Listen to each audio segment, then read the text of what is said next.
स्वप्न है, जन्म तो नहीं, स्वप्न है। हमारा जन्म ही नहीं हुआ, अजन्मा है, हमारा जन्म ही नहीं हुआ, स्वप्न है, ये सत्य नहीं है। ये न पहले था न आगे रहेगा, ये बीच में भास रहा है स्वप्न की तरह। उमा कहूं मैं अनुभव अपना, सत हरि भजन जगत सब सपना। और मुझ अजन्मा का कभी जन्म ही नहीं हो सकता, केवल भ्रम से ऐसा मान लिया है। उसी भ्रम के कारण जैसे स्वाप्निक शरीर में हम सुख दुख का अनुभव करते हैं, ऐसे जागृत में भी ये मोहा ज्ञान अंधकार से युक्त शरीर है, इस शरीर को बना गया। उसी अज्ञान, अगर आप पूछते हैं क्यों हुआ, तो उसी अज्ञान को मिटाने के लिए, ये भ्रम मिटाने के लिए ये जन्म की बाह्य लीला हुई है। बकाया न मेरा कभी जन्म हुआ न कभी जन्म होगा। मैं अजन्मा हूं, मैं निर्विकार हूं, पर विकारी शरीर को स्वीकार करने के कारण विकारी जैसा दिखता हूं।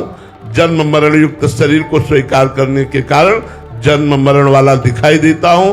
वस्तुतः मैं अजन्मा हूं, मैं निर्विकार हूं। तो अभी हम आपको स्वप्न में देख रहे हैं। आप देख रहे हैं स्वप्न में। ये जो प्रेमानंदधारी शरीर है, ये स्वाप्निक है, ये सत्य नहीं है। ये न था न रहेगा, ये बीच में भास रहा है। कुछ समय बाद ये स्वप्न की तरह मिट जाएगा, इसका कोई अस्तित्व नहीं रहेगा। मेरा अस्तित्व था, मेरा अस्तित्व है और मेरा अस्तित्व रहेगा। और जी आप स्वरूप से बात कर रहे हैं। अब जान जाओ तो जान जाओ, ना जान पाओ तो बस अब इतना ही है। अब इसके आगे अनुभव गम्य भजे जी सकता, अनुभव के द्वारा जाना जा सकता है, वाणी के द्वारा नहीं। राम अतर्क बुद्धि मन बानी, मति हमारी सुनो भवानी। भगवान और भगवान के निज जनों में अंतर नहीं होता, और ये अतर्कनीय स्थिति को प्राप्त होते हैं, ये बातों से नहीं बताया जा सकता। मर्जी इसको जानने के लिए साधक को उसी स्थिति में आना पड़ेगा। हाँ, उसी, जब तक उसी स्थिति में नहीं आएगा तब तक नहीं समझ। मतलब जगना पड़ेगा। बिल्कुल। अभी स्वाप्निक पुरुष हो, जब जगोगे तब प्रश्न ही नहीं रह जाएगा, हम तुम नहीं रह जाए, हम न तुम दफ्तर गुम। देखने वाला ही नहीं, देखत देखत ऐसा देखा, मिट गई दुविधा, रह गया एक। एको ब्रह्म द्वितीयो नास्ति। एक, सब में एक।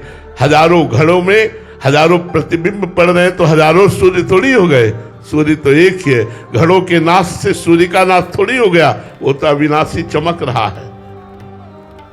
जूही श्रीवास्तव जी बेंगलोर से। राधे राधे महाराज जी। महाराज जी आपके चरणों में कोटि कोटि प्रणाम। महाराज जी परम पूज्य प्रातः स्मरणीय श्री भाई जी ने कहा था कि परिस्थितियों या प्राणियों से आशा न करके केवल आत्म सुख की आशा करनी चाहिए। महाराज जी इसमें पूज्य भाई जी ने किस आत्म सुख की बात की है, और ये आत्म सुख हम कैसे प्राप्त कर सकते हैं? हमारी आत्मा है श्री भगवान। जब हम भक्ति के द्वारा उस सुख को प्राप्त करना चाहते हैं तो नाम रूप लीला धाम के द्वारा प्राप्त करते हैं। जब हम कर्मयोग के द्वारा उस सुख को प्राप्त करना चाहते हैं तो निष्काम भाव से होकर संपूर्ण चराचर जगत को सुख पहुंचाने की लालसा, बदले में कोई न चाह, तो इससे आत्म सुख की प्राप्ति होती है। यदि हम ज्ञान मार्ग से, ज्ञान योग के द्वारा इसे प्राप्त करना चाहें तो स्थूल सूक्ष्म कारण तीनों शरीरों का बाध करके, पांचों कोशों का बाध करके, आनंदमय कोश, मनोमय कोश, विज्ञानमय कोश, इस तरह प्राणमय कोश, जो अन्नमय कोश, इन सब कोशों का बाध करके, तीनों गुणों पर विजय प्राप्त करके आशा रहित हो जाना, सत असत चिंतन रहित हो जाना, शांत, वो अपने ब्रह्म स्वरूप का अनुभव करके अखंडानंद को प्राप्त होता है। सबसे कठिन समस्या है ये व्यक्ति वस्तु स्थान की आशा का त्याग करना। सबसे कठिन बात है वेद विद्या पढ़त कर्म धर्मन करत, जलप तन कलप की अवधियानी, चारु गति छाण संसार भटकत भ्रमत, आस की पास नहीं तोरी जानी। हमारे यहाँ सेवकवाणी रस ग्रंथ का सिद्धांत है। सेवकवाणी कह रही कि वेद पुराणों का खूब ज्ञान है, खूब प्रवचन कर रहे हैं, खूब प्रवचन सुन रहे हैं, खूब कर्म धर्मों में भी लगे हुए हैं, लेकिन भोगों की आशा का त्याग नहीं कर पा रहे। व्यक्ति से आशा, वस्तु से सुख की आशा, किसी भोग से सुख की आशा, यही हमारे अत्यंत समीप आत्म सुख को ढके हुए है।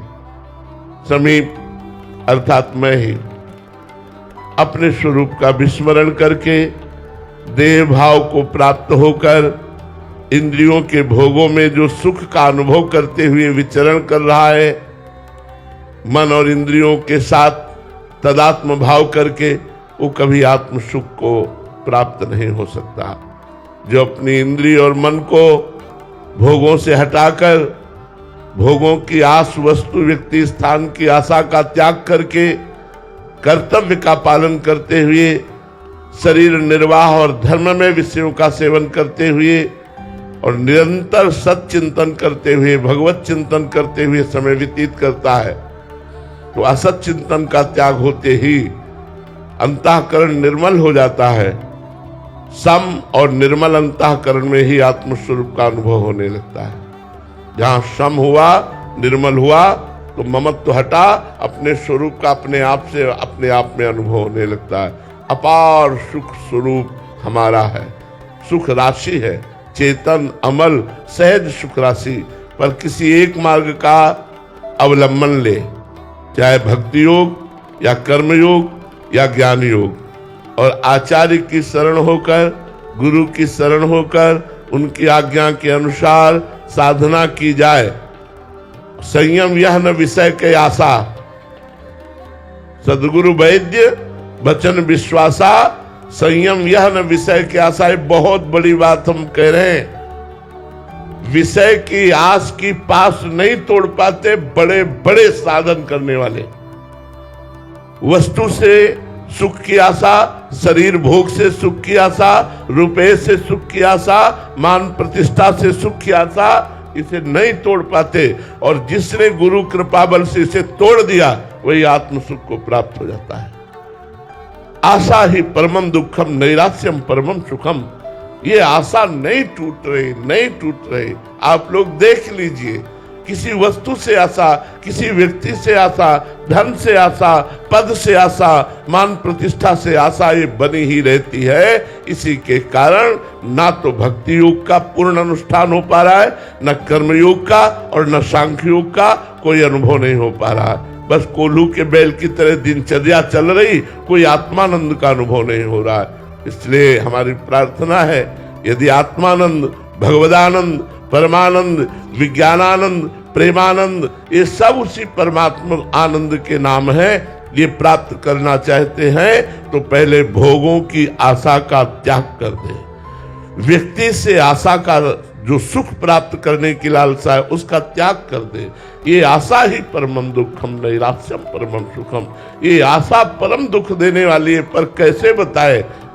ये मन मानता ही नहीं, बड़ा हठीला है और भोगों की आशा कर बैठता है। लाख समझाओ, लाख इसको अनुभव कराओ कि देखो किसी भी भोग में सुख नहीं है। इतिहास साक्षी है, शास्त्र साक्षी है, महापुरुष साक्षी है और अपना हृदय भी साक्षी है, लेकिन यह हठीला मन मानता नहीं है। बुद्धि को अपने अधीन करके भोगों की आशा में यह हमारे समय को, हमारे जीवन को नष्ट कर रहा है। हम अशांत होते चले जा रहे हैं, इन कामनाओं की भीड़ में हम खोते चले जा रहे हैं। कोई बड़ा भाग्यशाली है जो संत सदगुरुदेव की चरण आश्रय वृत्ति से भगवदानंद की प्राप्ति के लिए पूर्ण समर्पण करके उनकी आज्ञा के अनुसार चलते हुए वो इन समस्त आशाओं को काट करके और भगवत चिंतन में डूब जाता है, वही आत्मानंद को प्राप्त होता है। सूरज कुमार जी बिहार से, राधे राधे महाराज जी, आपके चरणों में कोटि कोटि प्रणाम। महाराज जी, गीता जी के एक श्लोक में कहा गया है कि ये संपूर्ण ब्रह्मांड मेरे अव्यक्त रूप में व्याप्त है, सभी जीव मुझ में निवास करते हैं परंतु मैं उनमें निवास नहीं करता।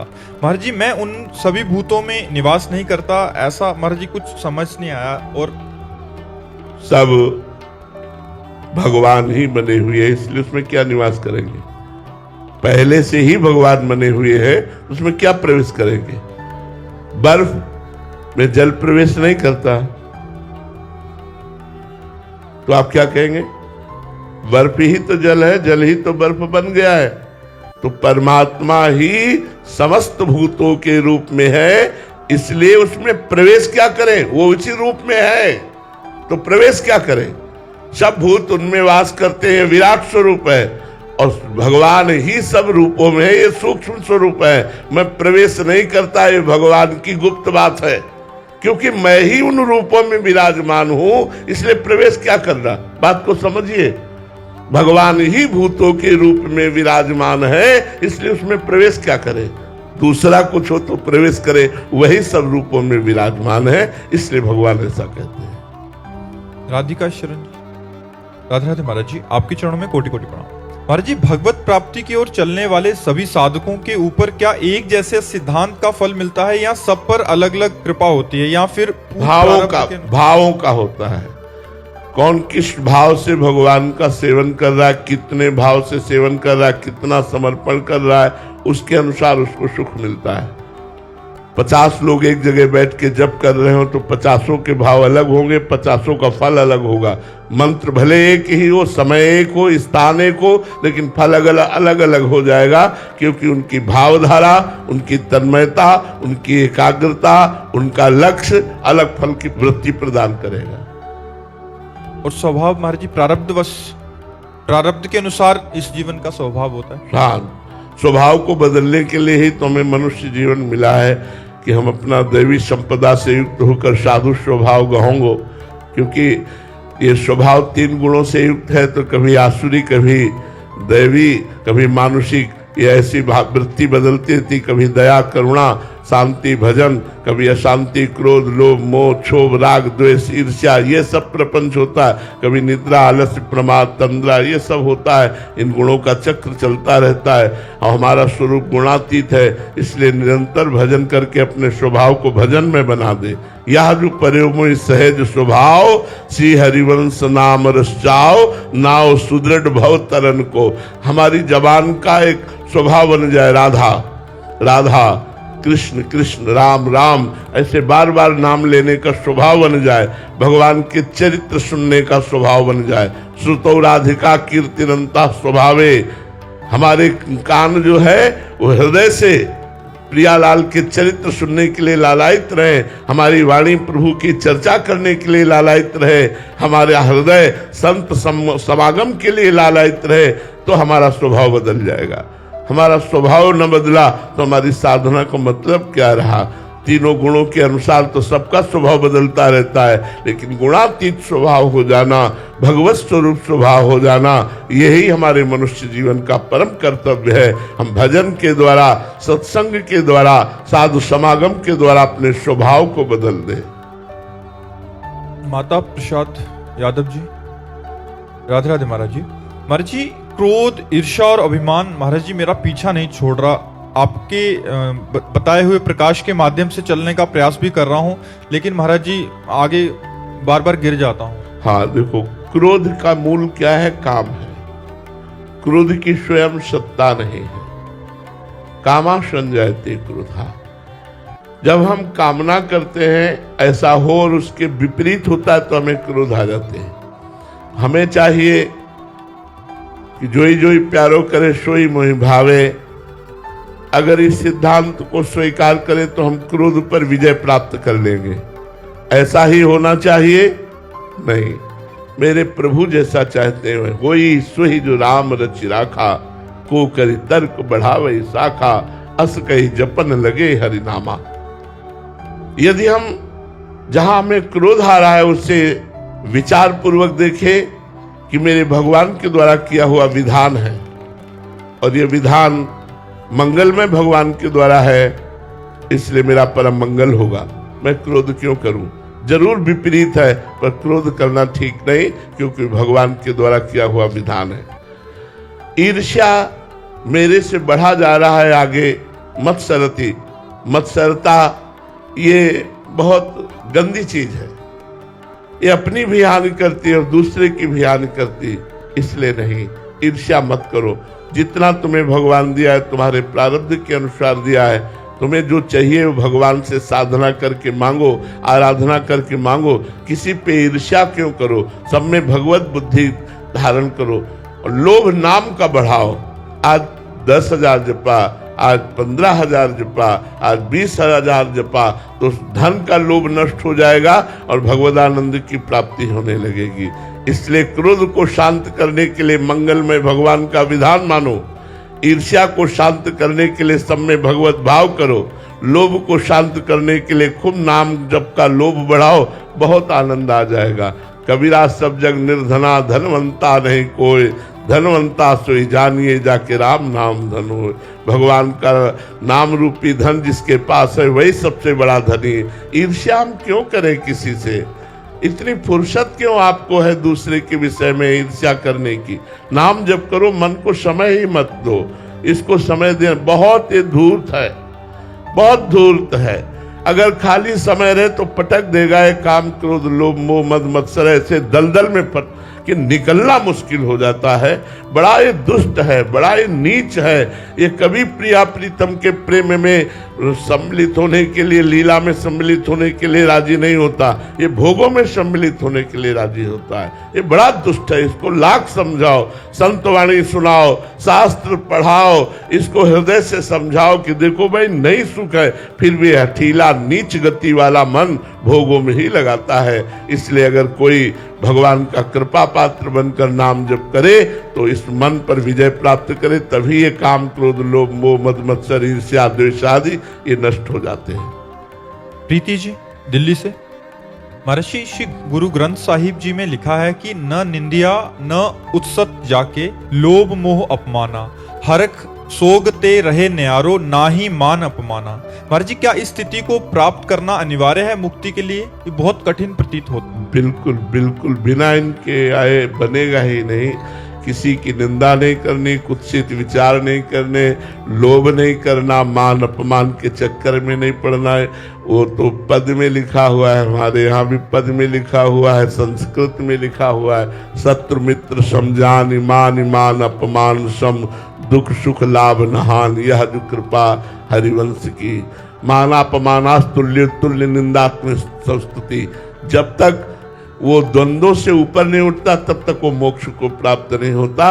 देखो गुरुवाणी जी या भगवान श्री कृष्ण की वाणी, गीता जी या भागवत जी या रामचरितमानस जी, ये जो बड़े बड़े सब ग्रंथ हैं, आप सिद्धांत देख लीजिए, एक ही मिलेगा, सबका सिद्धांत एक ही मिलेगा। सब वो शब्दों का परिवर्तन केवल होगा, भाषा परिवर्तन होगा, सिद्धांत एक ही मिलेगा। जब तक आप द्वंद्वातीत नहीं होंगे, जब तक त्रिगुणातीत नहीं होंगे, जब तक आशातीत नहीं होंगे, कामना रहित नहीं होंगे, तब तक मोक्ष पदवी को प्राप्त नहीं कर सकते। रेणु भारद्वाज जी, महाराज जी, गीता जी में भगवान ने स्वधर्म पालन का बहुत बल दिया है। महाराज जी, क्या स्वधर्म का ठीक ठीक पालन करने से प्रभु की प्राप्ति ही? हाँ, बिल्कुल बिल्कुल हो जाएगी, इसमें कोई संशय नहीं। पर स्वधर्म का पालन करना, पहले समझ ले कि स्वधर्म क्या है। अगर हम शरीर धर्म को लेकर बात करते हैं तो पर धर्म है। शरीर स्व है या पर? अगर कोई थोड़ा भी विवेक रखता है तो इस पर विचार करके बताओ, शरीर स्व है या पर? पर है। ये स्व नहीं है, ये पर है। ये प्रकृति के द्वारा पंचभूतों से रचित है। और पर धर्मो भयावह, पर धर्मो भयावह।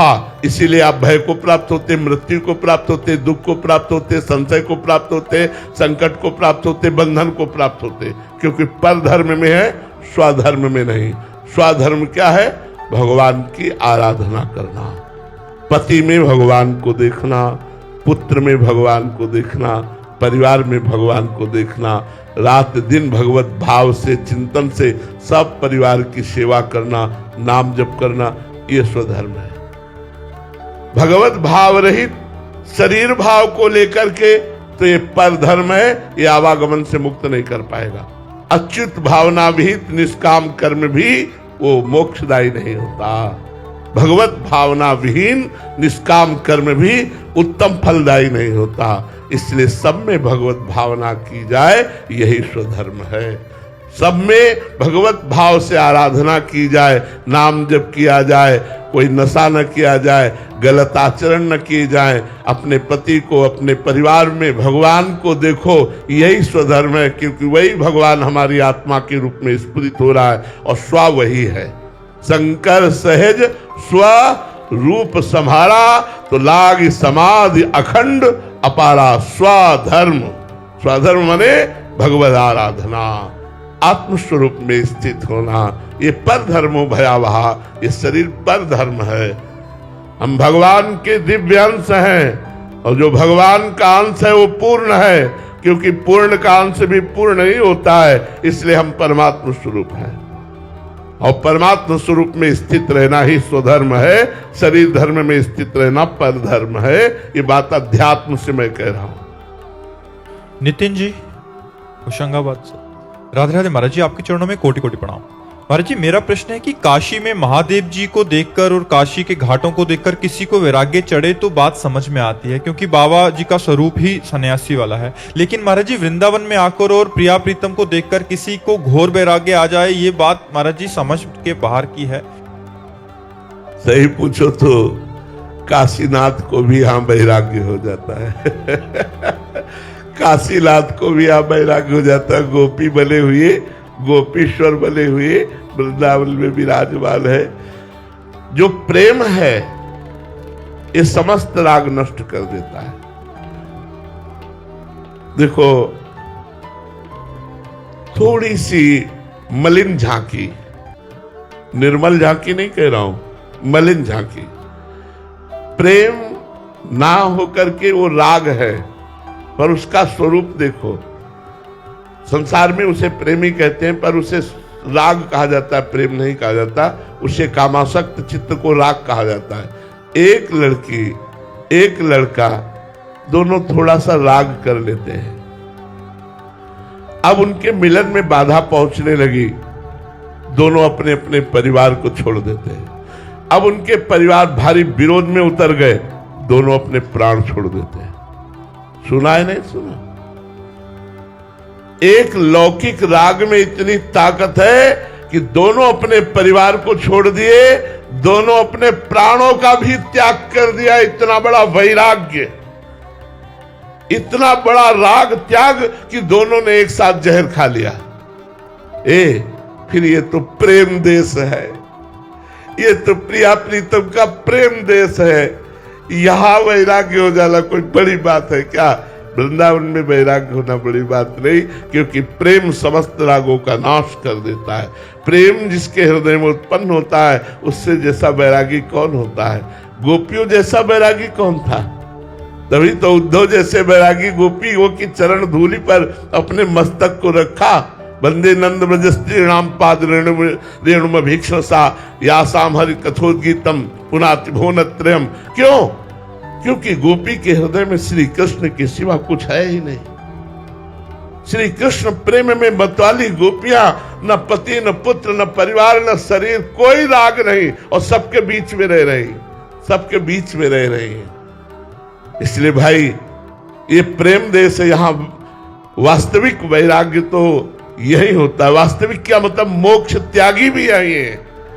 काशी में तो वैराग्य मोक्ष प्राप्ति के लिए होता है, लेकिन वृंदावन में वैराग्य मोक्ष त्याग करके भी होता है। मोक्ष के भी वैरागी यहाँ मिलेंगे। प्रेमानुरागी जन यहाँ मोक्ष का भी त्याग कर देते हैं। इसलिए प्रेम का प्रभाव ऐसा होता है। देखो ना, हमने आपको साधारण मलिन उदाहरण दिया कि वो 20 वर्ष से प्यार करने वाले माता पिता परिवार को छोड़ देते हैं। ज्यादा विघ्न पड़ा तो अपने प्यारे प्राण और देह का त्याग कर देते हैं सांसारिक राग के लिए। फिर परमात्मा से प्यार करने वाले अगर संसार से वैराग्य कर ले तो कौन सी बड़ी बात है? ये कौन सी बड़ी बात है? महाराज जी, बाहरी दृष्टि है अपनी, इसलिए हम बाहरी वस्त्रों के त्याग को या ऐसे को वैराग्य कहते हैं। वास्तविक वैराग्य ऐसा भी हो सकता है कि सब कुछ है और अंदर से इसका हाँ, वास्तविक वैराग्य तो उसे कहते हैं। देखो, वैराग्य की 3 स्थितियां बताई गई शास्त्रों में। पहला कहते हैं त्याग। त्याग का मतलब मुझे भोग की इच्छा है, पर मैं भोगूंगा नहीं क्योंकि मुझे भगवत प्राप्ति करनी है। और प्रबल इच्छा भोग की है, पर उन भोगों को नहीं भोगता क्योंकि वो भगवत प्राप्ति करना चाहता है। इसे कहते हैं त्याग। दूसरा है वैराग्य। भोगों की उपस्थिति पर भोगों की इच्छा ना होना, भोगों के बीच में रहते हुए भी भोग की इच्छा ही ना होना, इसे वैराग्य कहते हैं। और तीसरे को कहते हैं उपरति।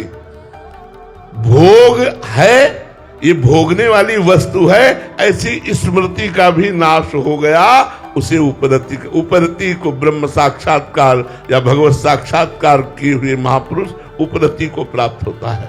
महाराज जी, पहली स्थिति जो है त्याग आपने बताई, ये तो साधक की बहुत दुखद स्थिति है ये, क्योंकि तन छाड़े मन गए है, दोनों ही दुख होए।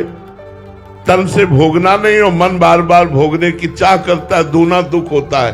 तो इसी को तो पार करना कठिन। वैराग्य आ गया फिर क्या हो, तो जीत गया। असली वैराग्य आ गया तो जीत गया। अभी तो त्याग के मार्ग पर हम चलना चाहते हैं, पर मन हमारा भोगों में लगा है। बड़ा दुखद है, बड़ा दुखद परिस्थिति होती है, और ये बहुत लंबे समय तक रहता है।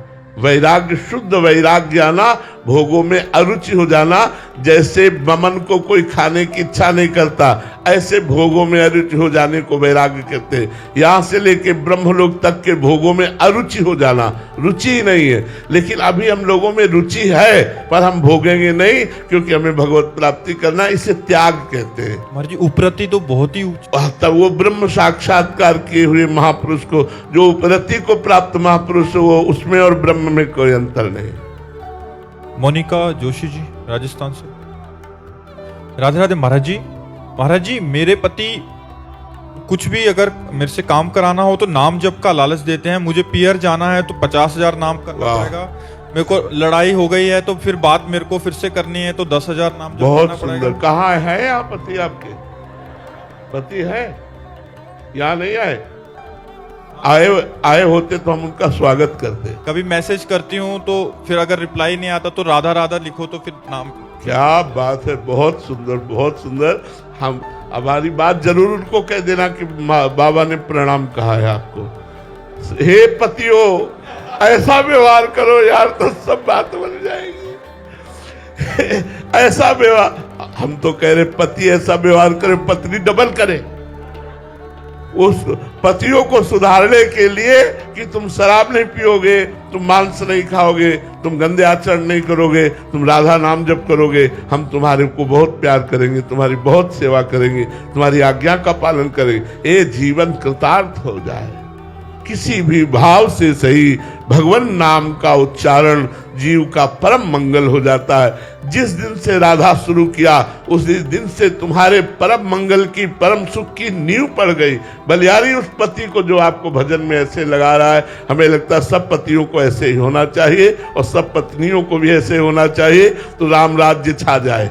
फिर क्या कहना, फिर तो भगवदानंद छा जाए। बहुत उत्तम बात। हम आपके पति को प्रणाम करते हैं जी। एक जने आए थे तो वो अपने बच्चों से, उनके बच्चे ने बोला हमें वो एप्पल वाला मोबाइल चाहिए जो अभी नया आया है, तो उन्होंने बोला 1 करोड़ नाम जप करो राधा नाम। बहुत सुंदर। तो फिर वो उसको 2 महीने हो गए, कह रहा पूरा ही नहीं हो रहा 1 करोड़। बहुत बहुत बहुत सुंदर। जरूर लगाना चाहिए, ऐसे जरूर लगाना चाहिए। श्री स्वामी एकनाथ जी महाराज थे, तो वो गांव के लोगों को कीर्तन में बुलाने के लिए 250-250 ग्राम चीनी बांटते थे उस समय। जो कीर्तन में आके बैठेगा, कीर्तन करेगा, पाव भर चीनी देंगे। तो गरीब लोग और सब ऐसे लोग, कोई भगवान नाम की प्रियता नहीं है लेकिन कीर्तन में आ रहे क्योंकि पाव भर चीनी मिलेगी। एक संत कैसे जन कल्याण कर रहा है, पाव भर चीनी का प्रलोभन देकर 1 घंटा 2 घंटा नाम कीर्तन कराया।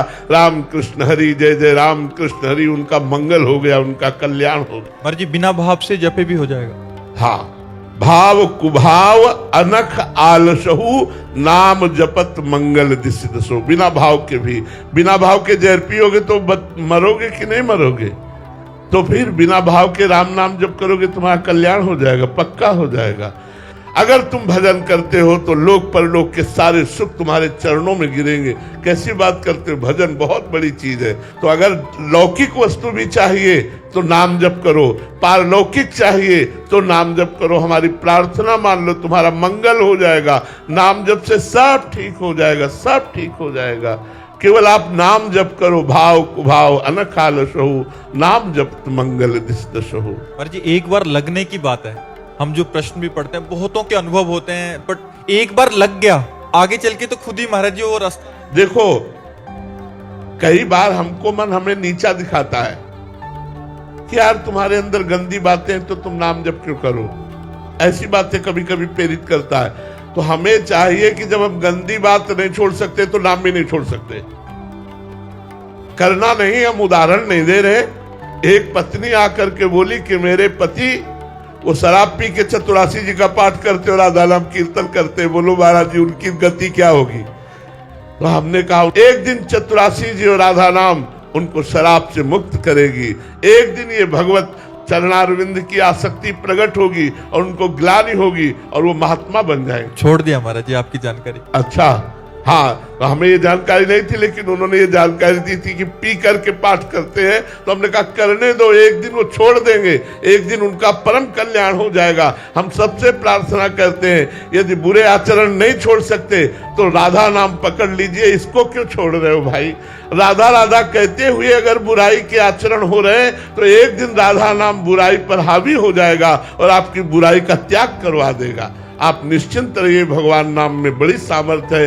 ये मन बड़ा बदमाश है, विषय बड़े आकर्षणकारी हैं, बड़े बड़े विवेकियों को भी भ्रष्ट कर देता है। इसलिए डरो मत, नाम जप करो। नाम से हरिवंश भरोसे भय निडर नित गर्जत हरिवंश बल। नाम बल ये आपको आगे बढ़ा दे। महाराज जी बहुत अच्छी बात बताई, क्योंकि अभी 3-4 दिन पहले एक जने आए थे, वो कह रहे थे कि हम तम्बाकू खाते हैं बट हम राधा नाम भी करते हैं। तो आपकी यही बात याद आके उनको ये बोला था कि आप करते रहिए, धीरे धीरे अपने आप ही ये सारे। हमारे सैकड़ों अनुभव हैं। एक वृद्ध आए थे, वो एक डिब्बी सिगरेट पीते थे और उन्होंने कहा मेरा भरपूर मन है भजन करूं, पर मेरा मन कहता है मैं बहुत गंदा हूं। तो महाराज जी क्या आप हमें शिष्य बनाएंगे? तुमका पहले ईमानदारी को आपके हम नमस्कार करते हैं कि आपने सच्चाई रख दी। वो वृंदावन अखंड वास कर रहे हैं, एक भी नहीं पीते, सब छोड़ दिया। अगर हम पहले ही दिन कह देते कि हम तुम्हें दीक्षा नहीं देंगे क्योंकि तुम सिगरेट पीते हो, पहले सिगरेट छोड़ के आओ, तो कभी ऐसा नहीं होता। हमने उनको अनुमति दी कि आप जो डिब्बियों के डिब्बे पीते हो धीरे धीरे कम करो। देखो व्यसन, अब जैसे कई बच्चे ऐसे हैं जो हॉस्टल में, कई ऐसे सर्विसमैन हैं कि उनकी व्यवस्थाएं नहीं है, उनको भोजन में प्याज लहसुन खाना ही पड़ता है, नहीं तो जिए कैसे? व्यवस्था ही नहीं है। तो उनके लिए व्यवस्था बताई कि आप थोड़ी किशमिश खरीद लो, ठाकुर जी को भोग लगा दो, और जब आपके भोजन में वो जो भी पड़ा हुआ है उसमें आप किशमिश का प्रसाद डालकर जय राधा वल्लभ लाल की कहो, वो प्याज लहसुन आपकी बुद्धि भ्रष्ट नहीं कर पाएगा। लेकिन आप नाम जप करो, भजन करो, चाहे प्याज लहसुन भी खा रहे हो तो भजन करो। भजन छुड़वाएगा तुमसे, भजन तुम्हें निर्विकार करेगा। वो घोर तमोगुणी है, इसलिए हमारे अध्यात्म मार्ग में उसे बिल्कुल निषेध किया गया है। घोर तमोगुणी है। लेकिन जिनके पास ऐसे व्यापार है, ऐसी नौकरी है, ऐसे हॉस्टल में बच्चे पढ़ते हैं कि जिनको भोजन ही वही मिलता है रसोई से, अब वो कहते हैं हम भजन नहीं करेंगे तो जीवन बेकार हो जाए। लेकिन इस पद्धति से खाओ और ठाकुर को भोग लगा लो किशमिश का, और उसमें प्रसादे सर्व दुखा नाम हानिरस्य उपजाते। एक बूंद गंगा जल में यदि एक टैंकर पानी डाल दिया जाए तो उसे पूरे को गंगा जल ही कहा जाएगा, इसलिए प्रसाद स्वरूप हो जाएगा। भजन करो, खूब भजन करो। खास बात भजन करना है। भजन करोगे सब विकार नष्ट हो जाएंगे, मंगल हो जाएगा। भजन नहीं होगा, ये छोड़ो, विकार छोड़कर भजन करे कभी नहीं कर पाओगे। भजन करोगे तो विकार छूट जाएंगे। इसलिए गोस्वामी तुलसीदास जी ने एक सिद्धांत रखा, बिगड़ी जन्म अनेक की अब ही सुधरे आज। पहली बात वही राम को, फिर दूसरी बात नाम जप, फिर तीसरी बात तज कुसुमाज। ये गंदे आचरण छोड़ने की बात पहले नहीं कही, क्योंकि छूट ही नहीं सकते। पहले भगवान की शरण में आओ और नाम जप करो, फिर ये गंदे आचरण अपने आप छूटने लगेंगे, तुम्हारा हृदय जलने लगेगा। आज के बाद नहीं करूंगा, प्रभु मुझे क्षमा करो, ऐसा हृदय में पश्चाताप होगा और आप छोड़ देंगे। श्री राधा वल्लभ लाल लाल की